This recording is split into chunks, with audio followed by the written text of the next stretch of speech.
the myriad and seemingly insurmountable obstacles that face girls around the world. Poverty, lack of access to nutrition and clean water, lack of health care, and illiteracy.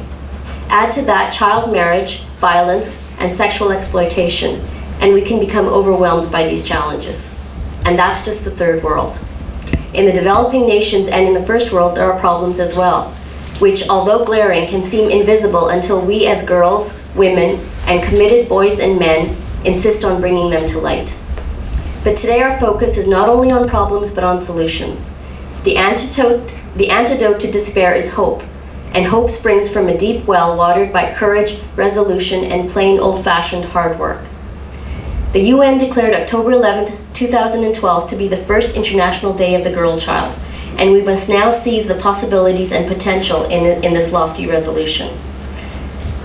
I personally am convinced that the intelligence and talents of girls, once untapped, will revolutionize society not only in an economic sense, but will transform families and communities.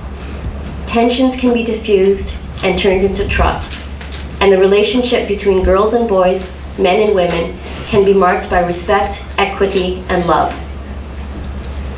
I also want to recognize Malala Yousafzai for her courage, even as she was felled by an act of cowardice. This 14-year-old schoolgirl from the Swat Valley in Pakistan was only 11 when she defied the dictates of the Taliban and agitated for educational rights for Pakistani girls. We're going to listen shortly to a moving interview that she gave before she was shot. I also want to honor Mrs. Shano Bekosali for her commitment to the Ottawa community over the past 50 decades.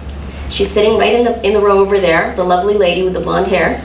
She's the president of the Ottawa Muslim Women's Organization and was named a Woman of Distinction last week by the Canadian Council of Muslim Women in Toronto, an award that is richly deserved. As you know, the OMWO is one of our sponsors today. And that brings me to another milestone, and that is the Canadian Council of Muslim Women, who marked their 30th anniversary this year.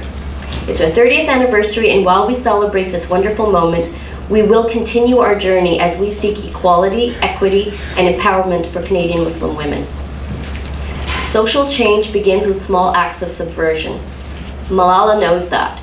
So do the panelists who will be sharing their thoughts with us shortly. So did Miriam Makeba.